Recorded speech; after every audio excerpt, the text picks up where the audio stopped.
आप सभी का मेरे चैनल पे बहुत बहुत वेलकम। अब जो हमने लास्ट बेसिक टर्म पढ़े थे, सारे वर्ड्स के बारे में अच्छे से जान लिया था।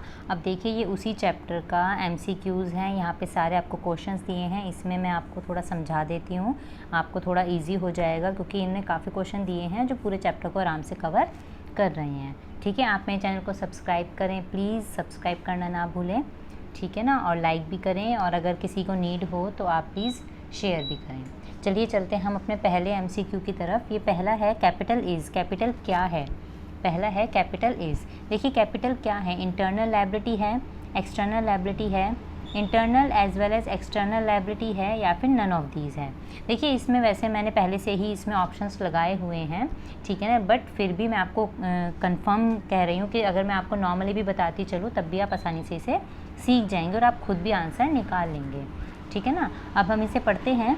ये कैपिटल क्या है? मैंने आपको बताया था कि कैपिटल मतलब कि जो बिज़नेस होता है और जो ऑनर होता है वो क्या होते हैं? सेपरेट एंटिटीज़ कहलाते हैं, ठीक है ना। मैंने अगर आपने ये चीज़ें पढ़ी हों, स्टार्टिंग में थोड़ा बहुत ध्यान दिया हो, तो बिज़नेस और ऑनर आपस में अलग होते हैं। तो अगर किसी ऑनर ने बिज़नेस में पैसा लगाया है तो ये नहीं कहेगा कि वो सब मेरा है। हाँ उसका है, बट बिज़नेस की एक लायबिलिटी है कि उस पैसे पे या तो उसे इंटरेस्ट दे, है ना, या फिर एक समय के बाद वो पैसा उसे वापस करे। तो ये एक सेपरेट लीगल एंटिटी है, तो इसीलिए ये बिज़नेस की क्या है? इंटरनल लायबिलिटी, ठीक है ना। कैपिटल क्या है? हमारी लायबिलिटी है कैपिटल, करेक्ट। आप समझ रहे हैं ना, कैपिटल हमारी लायबिलिटी है। मैं इसे थोड़ा सा बड़ा कर देती हूँ जिससे आपको थोड़ा और इजी हो जाए, ठीक है। कैपिटल हमारी लायबिलिटी है, तो ये तो क्लियर है, बट कैसी है? एक्सटर्नल या इंटरनल? दो वर्ड यहाँ पे दिए हैं बी और ए में। इंटरनल है क्योंकि हमारा ऑनर क्या होता है? Internal user. तो हमारे जो इंटरनल यूज़र होते हैं जब वो पैसा लगाते हैं तो वो अपने आप ही बिज़नेस की इंटरनल लायबिलिटी बन जाती है, ठीक है। तो capital is internal liability. Second is goods taken by the proprietor for personal use.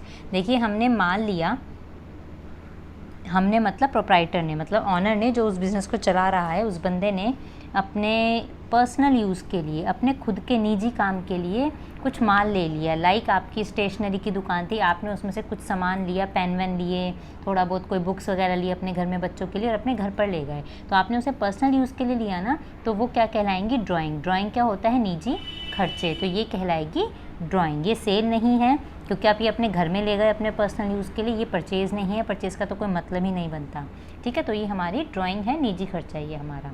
Third point, amount received और receivable against sale of goods. देखिए जो अमाउंट हमें रिसीव हुई है या रिसीव होगी फ्यूचर में, किसके बदले में? किसके बदले में? Sale of goods.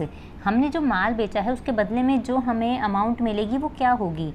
रेवेन्यू होगी, कैपिटल होगी, सम टाइम रेवेन्यू रिसिप्ट और सम टाइम कैपिटल रिसिप्ट होगी, या नन ऑफ दीज होगी। देखिए नन का तो कोई मतलब है नहीं, कुछ ना कुछ तो वो बनेगी, कुछ ना कुछ तो पैसा आया है हमारे बिजनेस में, ठीक है। क्या बनेगी अब ये देखने वाली बात है। कैपिटल कब बनेगी?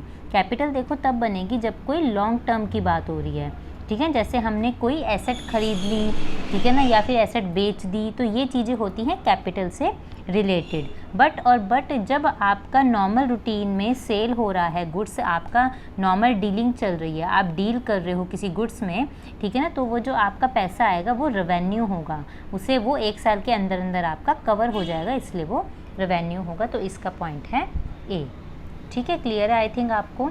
अब मैं नेक्स्ट पॉइंट लेती हूँ, अमाउंट पेड। और ये इसी तरह का क्वेश्चन है, देखिए जैसे ऊपर आया है, अमाउंट पेड और payable against purchase of goods. आपने माल खरीदा और आपको कुछ पैसा देना है, पेड करना है या पेबल है, वो देना है या दे चुके हैं आप वो, तो उस पैसे को हम क्या माने? देखिए मैंने बताया था कैपिटल क्या होगा? हमारी फिक्स्ड एसेट से रिलेटेड जो लॉन्ग टर्म चल रही हैं, बट जो हमारा डेली रूटीन में माल परचेज हो रहा है, सेल हो रहा है, जिसमें हम डीलिंग नॉर्मली कर रहे हैं रोज़ाना की, वो हमारा होता है रेवेन्यू, ठीक है ना। तो रेवेन्यू क्या बनेगा? रिसिप्ट तो यहाँ पर है नहीं, मान लिया यहाँ पर इन्हें रिसिप्ट दे दी होती, बट नहीं, जब हम परचेज़ करेंगे तो पैसा देंगे, और जब पैसा देंगे तो वो हमारा एक्सपेंस बनेगा, ठीक है ना, क्योंकि हमें पैसा देना पड़ेगा, तो ये हमारा रेवेन्यू एक्सपेंडिचर बनेगा, ठीक है। अगला देखिए, गुडविल इज़ एन। गुडविल क्या है? ये कह रहे हैं गुडविल क्या चीज़ है। ऑप्शन दिए हुए हैं आपको, टेंजिबल है, करंट एसेट है, फिक्टिशियस है या इंटेंजिबल है। ठीक है, देखिए टेंजिबल मैंने आपको क्या बताए थे, जिन्हें आप टच कर सकें, देख सकें, ठीक है, वो तो हो गए टेंजिबल। करंट कौन से थे, जो आपको 1 साल से कम समय में रिसीव हो जाए पैसा जिनका, वो हो गए आपके करंट। फिक्टिशियस क्या थे, एक ऐसा खर्चा जो आपने क्या करा है, लंबे समय के लिए कर दिया, लंबे समय के लिए बेनिफिट उठाने के लिए आपने खर्चा कर दिया, वो हो गया डेफर्ड रेवेन्यू एक्सपेंस, वो हो गया फिक्टिशियस। अब है इंटेंजिबल। इंटेंजिबल क्या होता है, जिसे ना तो आप टच कर सकें ना ही आप देख सकें। तो इस तरह का कोई भी खर्चा क्या कहलाता है आपका, इस तरह का कोई भी खर्चा आपका कहलाएगा गुडविल। इंटेंजिबल मतलब कि इंटेंजिबल जिसे आप देख नहीं सकते। गुडविल को ना तो आप देख सकते हैं ना छू सकते हैं, सिर्फ उसकी एक मार्केट वैल्यू निकाल के अपने बुक्स ऑफ अकाउंट्स में दिखा सकते हैं। तो इसका आंसर होगा बी। ठीक है, मैं हर एक ऑप्शन को देखो आपको बार बार रिवाइज़ करवा रही हूँ, तो आप ध्यान से पढ़ें इसे, क्योंकि छोटे छोटे क्वेश्चंस और ऑप्शंस आ जाते हैं एग्ज़ाम में, तब बच्चा कंफ्यूज हो जाता है कि क्या आंसर होगा। Next, expenditure of revenue nature that gives benefit for more than one accounting period. देखिए मैंने अभी ऊपर ये वाला पॉइंट बताया है, ये इससे ही रिलेट है। ये कह रहे हैं एक ऐसा एक्सपेंडिचर जो रेवेन्यू नेचर का हो तो खर्चा ही रेवेन्यू नेचर का, ठीक है, बट क्या हो, वो बहुत लंबे समय हमें फ़ायदा दे रहा हो। ठीक है, इसका मतलब कोई आपने हैवी खर्चा कर दिया आज जो आपको लंबे समय के लिए फ़ायदा देगा, तो ऑब्वियस सी बात है वो होगा आपका डेफर्ड रेवेन्यू एक्सपेंडिचर। ऐसा खर्चा जो भारी मात्रा में किया गया और जो फ्यूचर में आने वाले कई सालों तक आपको फ़ायदा देगा। ठीक है, ये भी टॉपिक और मैंने आपको बताया हुआ है, वीडियो सारी डली हुई हैं, आप अच्छे से पढ़िए तो ये आराम से समझ आएंगे आपको।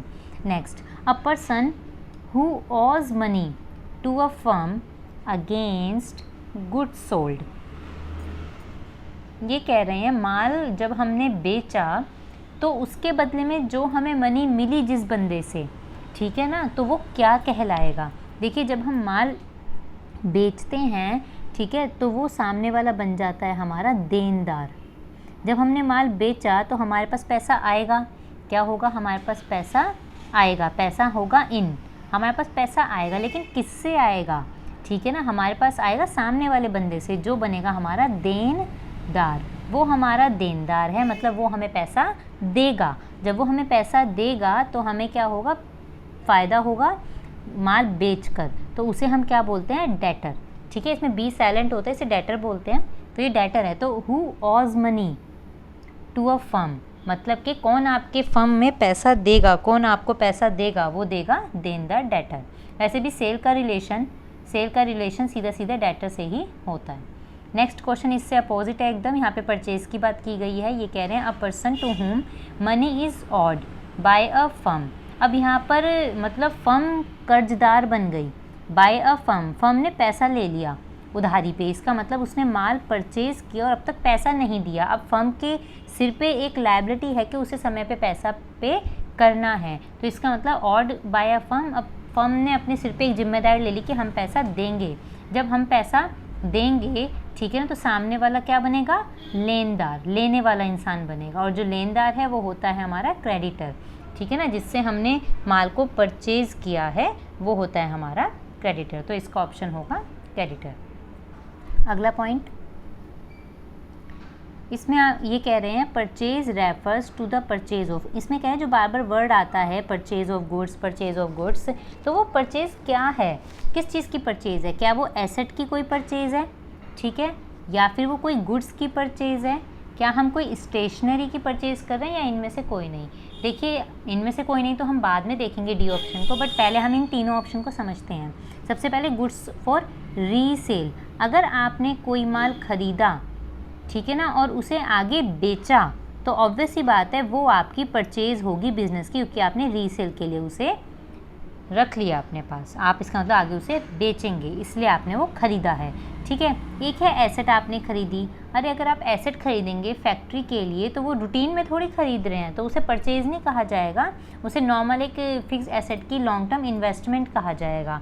जो मैन्युफैक्चरिंग करने के लिए आपने सामान लिया था वो एसेट्स में इंक्लूड होएगी, वो गुड्स नहीं है, क्योंकि आप उसमें डेली की डीलिंग नहीं कर रहे हैं। इसी तरह से स्टेशनरी, अगर आपने कोई स्टेशनरी ख़रीदी ऑफिस यूज़ के लिए तो वो एक सिंपल एक्सपेंस है, वो आप रोज़ रोज़ थोड़ी ख़रीद रहे हैं स्टेशनरी के, आज भी ख़रीदी कल भी खरीदी, परसों भी खरीदी, नहीं, वो तो आप महीने भर की, 2 महीने की एक साथ या साल भर की एक साथ आ जाती है, ठीक है ना। तो आप उसमें कोई डील नहीं कर रहे हैं, कहने की बात है आप उसे आगे रीसेल नहीं कर रहे हैं। अगर आप रीसेल के लिए कोई चीज़ ले रहे हो तो ही वो परचेज़ की कैटेगरी में आएगी, तो इसका ऑप्शन है ए, ठीक है।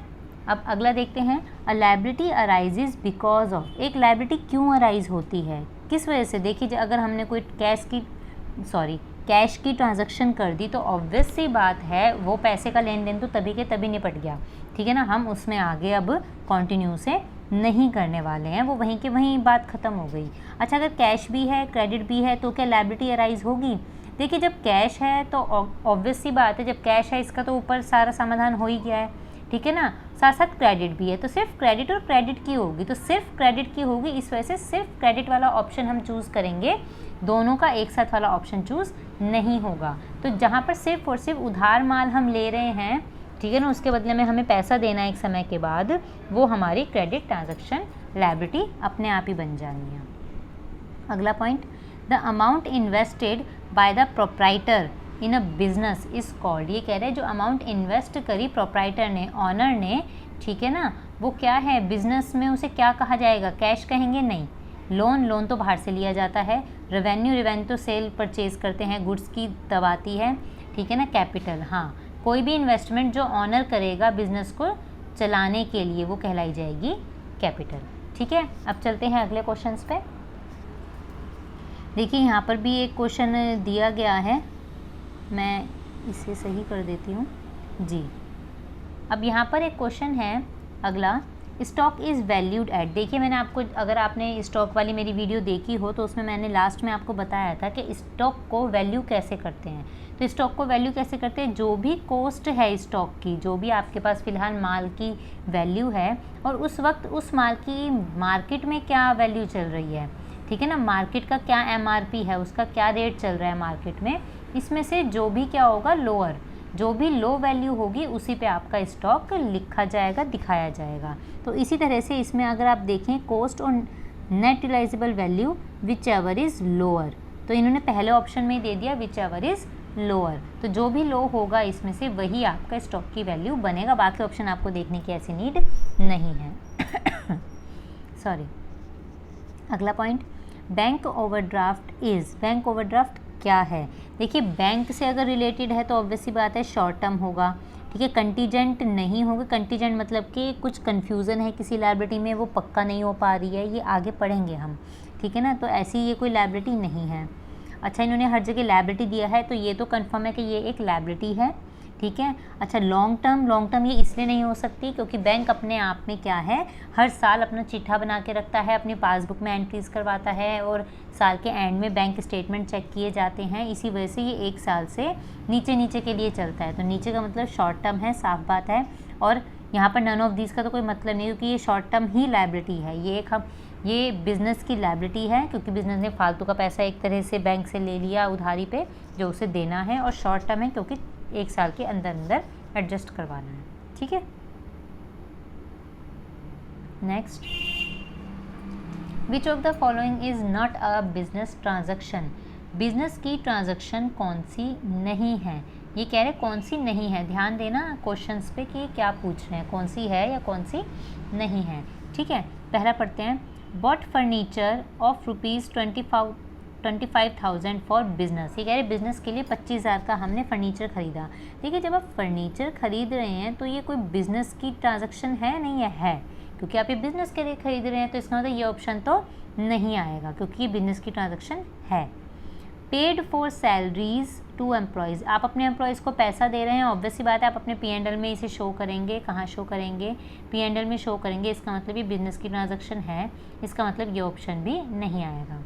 कैश आपने विड्रॉ करा फ्रॉम पर्सनल बैंक अकाउंट 10,000 रुपये फॉर डोमेस्टिक यूज़, ये कह रहे हैं आपने कैश निकाला, अगर ये कैश हम पर्सनल बैंक अकाउंट से ना निकाल के, ठीक है ना, अगर हम यहाँ पर इसे निकालते बिज़नेस के अकाउंट से तो ये ट्रांजैक्शन होती, लेकिन अब क्या हुआ, इन्होंने निकाला है पर्सनल अकाउंट से, वो भी अपने घर के खर्चे के लिए, तो बस इस बात से हमें मतलब नहीं है, ये कोई भी बिज़नेस से रिलेटेड ट्रांजैक्शन नहीं है, क्योंकि एक पहली बात पर्सनल अकाउंट यूज़ हो रहा है, दूसरी बात अपने खर्चे के लिए निकाला जा रहा है, बट मेन चीज़ है पर्सनल अकाउंट यूज़ हो रहा है। तो पर्सनल अकाउंट से आप कितना भी पैसा निकालो, उससे बिजनेस का कोई लेना देना नहीं है। ठीक है, तो कौन सी नहीं है? कैश नहीं है। अगला क्वेश्चन है विच ऑफ द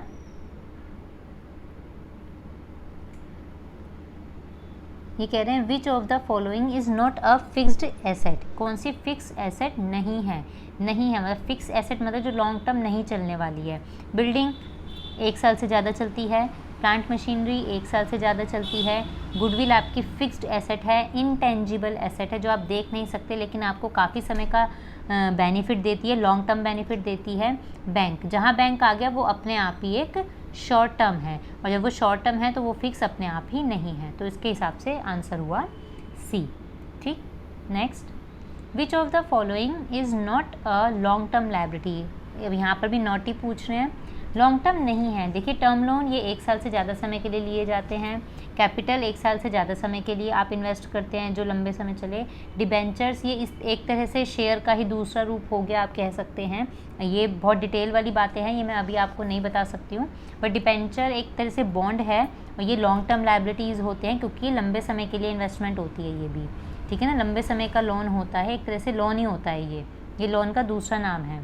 ठीक है, तो ये भी लॉन्ग टर्म हो गई। अब क्राइटर्स मैंने आपको बताया था, जब आप कुछ भी परचेज़ करेंगे तो अपने आप ही क्राइटर अराइज होंगे, और परचेज़ आप कैसे करेंगे? आप 1 साल के अंदर इसे एडजस्ट भी करेंगे। तो इसका मतलब 1 साल से कम समय के लिए बनते हैं ये, या सिर्फ और सिर्फ 1 साल के लिए बनते हैं, इसीलिए ये है शॉर्ट टर्म। तो लॉन्ग टर्म कौन सी नहीं है? क्राइटर लॉन्ग टर्म नहीं है।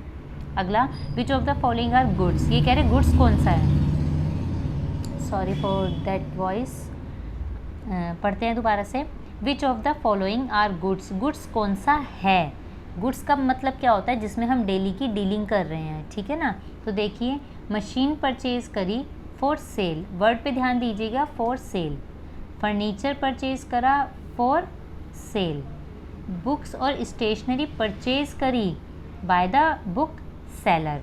बुक सेलर से अगर हमने बुक्स और स्टेशनरी परचेज़ करी, इसका मतलब हम इसमें डीलिंग कर रहे होंगे, तभी हमने बुक सेलर से परचेज़ करी है। ठीक है ना, स्टेशनरी परचेज़ करी है, तो इसका मतलब ये भी हमारा गुड्स है, एक तरह से माल है, इसमें हम काम कर रहे हैं, इसे हम यूज़ करेंगे। और ये मशीन भी हमारी गुड्स है, हमने इसे सेल करने के लिए ख़रीदा, मैन्युफैक्चरिंग के लिए करा है, बनाया है सेल करने के लिए, मतलब हमारा काम इस तरह का है। या फर्नीचर किसी ने अगर अपना बना रहे हैं सेल करने के लिए, तो ये भी क्या है? ये भी आपका गुड्स है। तो ये सारे आपके गुड्स है, तो इसका आंसर है ऑल ऑफ दी अबव। अगला question, which of the following is an asset. Asset कौन सी है? ये तो बहुत आसानी से आप बता सकते हैं, पढ़ने से ही आपको पहली बार में पता लग जाएगा। आई थिंक मुझे इसे एलाबोरेट करने की नीड नहीं है। मशीनरी एसेट ही है, सेल रिटर्न ये एसेट नहीं है, ये P&L का आइटम है। परचेज़ आपकी P&L है, डेली रूटीन का काम है ये। इंटरेस्ट रिसीव ये आपका P&L का आइटम है। तो ये सब P&L है, और आपकी मशीनरी ये आपकी बैलेंस शीट की आइटम है, और जो आपकी एक एसेट है जो आप लॉन्ग टर्म के लिए यूज़ करेंगे। विच of the following is a liability. Liability कौन सी है? फर्नीचर एसेट है आपकी, इंटरेस्ट रिसीव आपका P&L है, इनकम है ये आपकी। ठीक है, और आपका जो स्टॉक है वो स्टॉक आपका क्या है? वो भी आपका एक तरह से एसेट है। ठीक है, और साथ साथ आपके P&L में शो किया जाता है। ठीक है, और रेंट पेबल, देखिए रेंट को पे करना है, तो ऑब्वियस सी बात है जो भी चीज़ हमें पे करनी है वो अपने आप ही एक हमारी लायबिलिटी बन जाती है। ठीक है, अगला, which of the following is revenue. Revenue मतलब कि पैसा आना, रेवेन्यू मतलब कि इनकम। ठीक है ना, ये कह रहे हैं इनमें से इनकम कौन सी है, किस में पैसा आ रहा है? परचेज़ में नहीं आता, हमें देना पड़ता है। परचेज़ रिटर्न में, कोई हमने माल ख़रीदा और उसे वापस कर दिया, तो उसमें पैसा नहीं आ रहा है, सिर्फ माल का लेन देन चल रहा है, कुछ डिफेक्ट हो गया तो हमने वापस कर दिया, तो ये कोई रिवेन्यू नहीं है, इसे हम नोट नहीं करते हैं। इसे हम परचेज़ रिटर्न को इस परचेज़ में से हम माइनस कर देते हैं।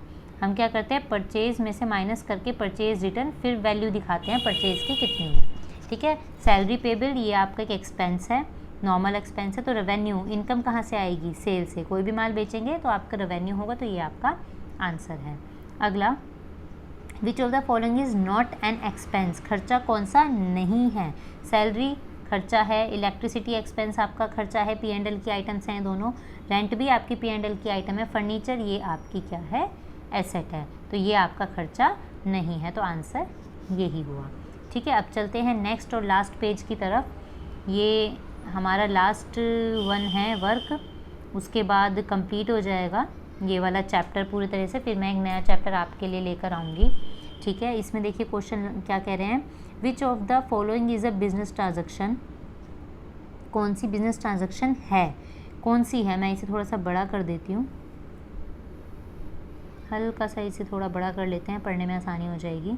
हाँ जी, ये कह रहे हैं बिजनेस ट्रांजेक्शन कौन सी है, कौन सी है तो पढ़ लेते हैं, कोई बात नहीं, पढ़ने से समझ आ जाएगी। गुड हमने परचेज़ करा on credit, an employee being dismissed, कोई एम्प्लॉय को आपने निकाल दिया तो क्या उससे फ़र्क पड़ा, आप उस एम्प्लॉय की जगह किसी और को रखेंगे, उसे सैलरी देंगे तो एक्सपेंस तो घट बढ़ सकता है। तो क्या ये बिज़नेस की ट्रांजैक्शन हुई अभी फ़िलहाल के लिए, किसी को निकालना नहीं, ये बिज़नेस की ट्रांजैक्शन नहीं है, ये एक नॉर्मल वाद विवाद था जिसकी वजह से उसे डिसमिस कर दिया गया होगा। ठीक है ना, आप कब किसे रखेंगे नहीं रखेंगे, सैलरी कैसे देंगे, फ़िलहाल इसमें कुछ ऐसा मेंशन नहीं है, तो इसका मतलब ये कोई बिज़नेस की ट्रांजैक्शन नहीं है। गुड परचेज़ किया, पहला पॉइंट पढ़ रही हूँ मैं, गुड परचेज़ किया क्रेडिट पर, हाँ आपने उधारी पे माल खरीदा है, ये बिज़नेस की ट्रांजैक्शन है, बिल्कुल है, बिज़नेस में कुछ ना कुछ काम हो रहा है इस वजह से। Proprietor purchasing a car for own use, proprietor ने अपने यूज़ के लिए कोई कार परचेज़ करी, इन्होंने कहीं पर भी नहीं लिखा कि इन्होंने क्या कहते हैं पैसा जो लिया वो बिज़नेस से लिया, इन्होंने कहीं मेंशन नहीं किया कि बिज़नेस से पैसा लिया गया है। ठीक है, अगर बिज़नेस से पैसा होता तो वो अपने आप ड्राइंग बनता, तब ये बिज़नेस ट्रांजैक्शन बनती, लेकिन फ़िलहाल ये नहीं है, नॉर्मल उन्होंने अपनी कार खरीदी है। सेल ऑफ पर्सनल एसेट, अब आप अपने घर की किसी भी चीज़ को अगर सेल करने जा रहे हैं तो उससे बिज़नेस का कोई लेना देना नहीं है, तो बिज़नेस की ट्रांजैक्शन सिर्फ ए पॉइंट हो गई। ठीक है, अगला क्वेश्चन देखते हैं, कैपिटल का नेचर क्या है ये पूछ रहे हैं, तो ये तो हम सबको पता है, कैपिटल क्या होती है, ऑनर की बिज़नेस की लायबिलिटी, बिज़नेस की क्या होती है, ये दायित्व होता है, लायबिलिटी होता है टुवार्ड्स ऑनर, ऑनर को पे करेगा या इस पे इंटरेस्ट देगा इस पैसे पर। ठीक है ना, क्योंकि बिज़नेस और ऑनर को अलग अलग माना जाता है, तो ऑब्वियस सी बात है ये लायबिलिटी है। अगला, sale is recognised as revenue, sale को हम रेवेन्यू कब मानते हैं, ये क्वेश्चन अच्छा है, इम्पॉर्टेंट है, अच्छा क्वेश्चन है ये कह रहे सेल को रेवेन्यू कब मानते हैं। ठीक है, तो हमने काफ़ी पढ़ा था इसके बारे में भी, बट मैं फिर भी एक बार सारे पॉइंट पढ़ देती हूँ आपके सामने। पहला पॉइंट है, when the contract for sale is entered, जब हम कॉन्ट्रैक्ट कर लेते हैं कि हाँ हम सेल करने जा रहे हैं और हम सेल करेंगे, क्या तब हम मान लें कि हमारे पास बिज़नेस में पैसा आ गया उस माल का, या फिर at the point of sale, या फिर सेल के समय जब हमने एक्चुअल में सेल कर दी, या कोई भी अगर हम सर्विस दे रहे हैं वो हमने परफॉर्म कर दी, हम तब माने कि हमारी सेल हो गई और हमारा पैसा पक्का हो गया, या फिर after the expiry of credit period, मान लीजिए हमने किसी को 6 महीने दिए हैं और उस 6 महीने के ख़त्म होने के बाद हम मानेंगे कि हमारी सेल पूरी हो गई है। ठीक है, उससे अगला है after the money collected from the customer, या फिर हम तब मानेंगे जब कस्टमर ने हमें पैसा दे दिया, पैसा देना मतलब चाहे वो 6 महीने बाद दे, चाहे 2 महीने बाद, चाहे 1 महीने बाद, चाहे तभी के तभी, तो हम कब मानेंगे कि सेल हमारी हो गई है, अब हम इसे बुक्स ऑफ अकाउंट में दिखा सकते हैं। तो देखिए मैंने आपको बताया था जब भी आप सेल करेंगे, ठीक है, तो आपने जब एक्चुअल में इसे परफॉर्म कर दिया या फिर अब आपने अपनी सर्विस परफॉर्म कर दी, चाहे उसका पैसा आपको मिला हो अभी, चाहे आपको मनी रिसीव हुई हो, ठीक है ना, या फिर नहीं हुई हो, या 2 महीने बाद होनी हो, या 4 महीने बाद होनी हो, हम उस चीज़ को तब रिकॉर्ड नहीं करेंगे, हम इसे तब रिकॉर्ड करेंगे जब हम at the point of sale, जब हम माल की अपने सेल कर चुके हैं कि हाँ हमने 20,000 का माल सेल कर दिया है, या हम अपनी तरफ से हमारी कोई बिज़नेस था सर्विस प्रोवाइड करने का, हम जाके बंदे को सर्विस दे आए हैं। अब उसका पैसा कब आ रहा है कब नहीं आ रहा है वो बात की बात है, ठीक है, उसमें से भी कितना पैसा डूब रहा है और कितना मिलेगा हमें वो बात की बात है, लेकिन हम अपनी बुक्स ऑफ अकाउंट में रिकग्नाइज़ कर लेते हैं एज अ रिवेन्यू और शो भी कर देते हैं जब ये वाला पॉइंट फाइनल हो जाता है। ठीक है, इसके बारे में भी मैंने आपको बताया हुआ है सारा, अगर आप लास्ट वीडियोस देखेंगे तो आपको आसानी से समझ आ जाएगा ये। अगला है the nature of accrued income, ये कह रहे हैं अक्रूड इनकम क्या है। अक्रूड का मतलब होता है देखो उपार्जित, हिंदी में इसे कहते हैं उपार्जित आय, या आप इसे एडवांस भी कह सकते हो, एडवांस इनकम।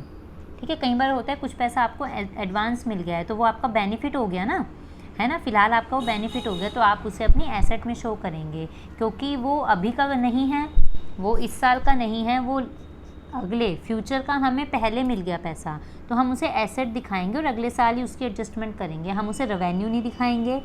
खर्चा तो वो बनेगा ही नहीं क्योंकि इन्होंने साफ साफ लिखा है इनकम है। लायबिलिटी भी नहीं बनेगा क्योंकि इन्होंने लिखा है इनकम है। तो या तो वो रेवेन्यू होगा या फिर एसेट होगा। तो रेवेन्यू क्यों नहीं होगा? क्योंकि वो हमारी कोई सेल परचेज़ नहीं है, वो पैसा हमें किसी चीज़ का एडवांस दे दिया कोई इंसान, तो हम उसे एसेट में शो करेंगे। ठीक है, इसके बारे में भी सारी डिटेल है, पढ़ते रहिए आप बस। ट्रेड डिस्काउंट अलाउड, मैंने क्या कहा था, ट्रेड डिस्काउंट अलाउ होती है। कैसे अलाउ होती है, पॉइंट पढ़ते हैं। इज शोन सेपरेटली, क्या वो अलग से दिखाई जाती है बैंक अकाउंट में? मैंने आपको बताया था ट्रेड डिस्काउंट के बारे में, आपको आई थिंक याद आ गया होगा कि ट्रेड डिस्काउंट को सेल में से सीधा लेस करके दिखाते हैं, मतलब कि ट्रेड डिस्काउंट को बुक्स ऑफ अकाउंट में शो नहीं करते हैं। ठीक है ना, उसे क्या करते हैं, नॉट शोन सेपरेटली, कभी भी उसे सेपरेटली नहीं दिखाते हैं। सेल में से उसे हटा के नेट सेल दिखाई जाती है हमेशा। ठीक है, ट्रेड डिस्काउंट का कहीं कोई जिक्र नहीं होता है, कैश डिस्काउंट का हर जगह जिक्र होता है। ठीक है, तो ये पॉइंट आपका फाइनल है। अगला, which of the following transaction is not of financial character, financial character की कौन सी नहीं है, मतलब कहने की बात है जिसमें पैसा नहीं आ रहा है। फाइनेंशियल मतलब जिसमें मनी की बात नहीं हो रही है, वो वाली बताओ इसमें से कौन सी ट्रांजैक्शन है। देखो, परचेज़ करी हमने एसेट की क्रेडिट पे, इसमें पैसे का लेन देन होगा फ्यूचर में, बिल्कुल ये फाइनेंशियल कैरेक्टर की है। Purchase of asset for cash, हमने अगर कैश में भी कोई परचेज़ करी है एसेट, वो भी फाइनेंशियल कैरेक्टर की है क्योंकि हमने फ़िलहाल पैसा दिया है, उसमें मनी की बात आ रही है। Withdrawing of money by proprietor, drawing करी प्रोप्राइटर ने, इसका मतलब उसने पैसा निकाला है तो पैसे की बात आई है, तो ये सब फाइनेंशियल हो गई। बट अगर किसी ने स्ट्राइक कर दिया एम्प्लॉय ने, तो ये फाइनेंशियल नहीं है, ये तो वैसी लड़ाई झगड़े वाली बात होगी, बट इसे हम मनी टर्म में कभी भी इस्तेमाल नहीं करते हैं, इसी वजह से ये हमारी फाइनेंशियल नहीं बनेगी। ठीक है, अगला, purchase refers of buying of, purchase का मतलब क्या होता है, ये पहले आ चुका है क्वेश्चन। स्टेशनरी परचेज करना, एसेट परचेज करना, गुड्स को परचेज करना रीसेल के लिए या इन्वेस्टमेंट। तो मैं ये बता चुकी हूँ पहले क्वेश्चन के, रीसेल के लिए माल खरीदना ही परचेज है। Revenue from operating refers, revenue from operating का क्या मतलब है, revenue earned from operating activity या revenue earned from activities that are not operating. देखिए, ये तो बहुत ही बचकाना क्वेश्चन इन्होंने दिया हुआ है, सही बताऊँ, रेवेन्यू हुआ ऑपरेटिंग एक्टिविटीज़ से, शुरू की जो स्टार्टिंग की एक्टिविटीज़ होती हैं बिज़नेस को चलाने की, उससे अगर हमें पैसा मिला है तो ऑब्वियस सी बात है वो रेवेन्यू कहलाया जाएगा ऑपरेटिंग एक्टिविटीज़ से। तो पहला पॉइंट अपने आप में फुल्ली एंड फाइनल है, हमें सेकंड थर्ड फोर्थ पॉइंट देखने की ऐसी कोई नीड नहीं है। ठीक है, लास्ट बट नॉट लीस्ट, ये चल रहा है हमारा लास्ट क्वेश्चन और ये हमारा इस वाले चैप्टर का बेसिक टर्म का लास्ट क्वेश्चन है और इसके बाद ये चैप्टर कंप्लीट हो रहा है हमारा। Out of the following asset, in following asset में से which one is not an intangible, intangible क्या थी, जिसे हम टच भी नहीं कर सकते और देख भी नहीं सकते। तो पेटेंट को हम ना टच कर सकते हैं ना देख सकते हैं, क्योंकि ये एक क्या कह दो, ये एक पेपर पे लिखा हुआ सारा का सारा बॉन्ड होता है कि इसमें हमारा पर्टिकुलरली राइट है और कोई हमारा राइट नहीं छीन सकता। ट्रेडमार्क भी अपना होता है बट इसे छू नहीं सकते, देख नहीं सकते, और ये गुडविल भी हमारी अपनी होती है, इसकी वैल्यू ज़रूर निकलती है, लेकिन ना इसे हम अदर एसेट की तरह छू सकते हैं ना देख सकते हैं। तो अब क्या बची, मशीनरी, ये हमारी टेंजिबल एसेट है जो हमारी किस में कवर होती है, फिक्स्ड में। ये दोनों ही फिक्स्ड में कवर होती है, कौन कौन सी, फिक्स में कवर होती है टेंजिबल और इनटेंजिबल। ठीक है ना, तो ये हमारी टेंजिबल है, तो इसलिए ये क्या नहीं है, ये हमारी इनटेंजिबल नहीं है, नहीं पूछ रहे हैं, तो इसलिए मशीनरी आंसर है। अब इसी के साथ हमारा ये टॉपिक और ये चैप्टर कंप्लीट होता है। अब मैं मिलूँगी आपसे नए चैप्टर के साथ, नए टॉपिक के साथ। तब तक के लिए देखते रहें, सब ठीक रहें, अपना ध्यान रखें, बाय बाय।